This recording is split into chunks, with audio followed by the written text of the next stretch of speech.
and welcome to this activity. My name is Modeline, and I had previously worked with you on other activities.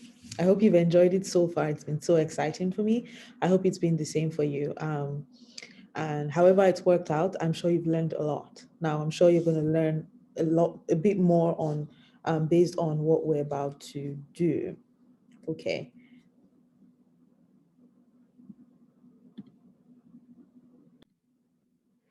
So I want to talk you through one of the exercises we've designed or activities we've designed for you. So briefly, before we work through that, I'll just talk you through what you need to know or what knowledge you need to apply. So I previously talked in one of the other videos about information transfer from DNA to RNA to proteins, right? And that's the central dogma. Now, based on that, there is something called the DNA alphabet. There's also the RNA alphabet. Now, the difference between the DNA alphabet and the RNA alphabet is just one letter, and I'm going to tell you about it in a bit. So, the DNA alphabet contains 4 letters or 4 DNA bases, right? And so those are adenine, which is A, cytosine, which is C, guanine, which is G, and thymine, which is T. But the RNA alphabet, on the other hand, contains adenine, cytosine, guanine, and uracil. So no thymine in RNA, but you get uracil instead, right? There's a whole biology behind that, which I'm not going to explain. We don't have time for that today. I'm going to keep this really short. So it's the arrangement of these bases that then determine which protein, which amino acid the cell would make, right? And so based on that arrangement, the cells will make amino acids, and then a string of amino acids then go on to make proteins. And then the proteins are involved in the physical characteristics you can see, such as your eye color, hair texture, hair color, all of those. You have a whole interplay of proteins and all of that, genes that are expressed, right? Okay, so scientists found a way to unlock the DNA language and RNA language, and that's based on something called the triplet codon. So you have 3 bases together. 3 DNA bases together or 3 RNA bases together would make or encode an amino acid, right? So you go from 3 RNA bases or 3 DNA bases, and then you get 1 amino acid, right? Okay, so looking at this table here that I am scrolling, mousing over, I guess, you can see a codon. For example, you see T makes phenylalanine, right? On this side, where my cursor is now at, you can see that we have amino acids. So there are 20 known amino acids that are used by living organisms. So you have the full name of the amino acid, and then you have the 3-letter code, and then you have the 1-letter code for that amino acid.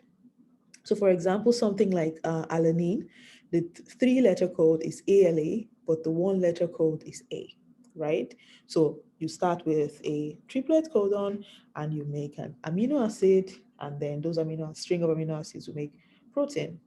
Okay, so in this exercise, what we're gonna have is, so 2 girls, Jenny and Willow, are gonna go on a road trip with Jenny's aunt Maya, who's a genetics prof, right? And so they've had lots of back and forth via email, planning and deciding what places to go during the road trip. And so Maya has also received recommendations. And after thinking about it, because we're scientists and we think a lot, after thinking about it carefully, she came up with 8 places that she would like to go to. And rather than make it easy, she decided to put it in a code, which is what we have here. We have 8 codes that the girls would need to decode in order to know the places in Newfoundland that they'll be visiting. So I'm going to work you through decoding the first place, and then there are 7 other places you can decode by yourself. I know you can do it. I think it's really easy, but I can say that, right? But I know it's going to be fun. For sure, it's going to be fun. Okay, so we'll take this. Remember, I said it's 3 bases together makes up a codon, right? And just to be sure that there is no confusion, for this exercise, we'll be working with the RNA language. So I'm going to take this off your screen, And then you can see this table that shows the RNA language. So what 3 codons would make what amino acid? Okay, so I'm just going to scroll up a bit so that you're able to see everything in a clear way. Okay, so the first one, the first thing I would do for you, I would recommend that you actually print this off so that you have it like in hand so you can flip through the pages easily. But if you wanted to do it this way, you could also do it. So the first thing I'll do is that I would separate them into the codons. So 3 bases together, 3 RNA bases. Remember, we're working with the RNA alphabet. So first 3 UGU, separate that, and then space between the next 3, next, and next, and next, and the next. So how many codons do we have? 1, 2, 3, 4, 5, 6, 7, 8, 9. So it's a 9-letter word. I wonder where it's going to be. We're going to find out now. So the first codon is UGU. So we're going to look over here. What is UGU? It's cytosine, CYS. Cytosine is C. So we're going to take just the 1-letter code, so C. The next is GCU. What is GCU? GCU is glycine. No, actually, yeah, it is. Is it?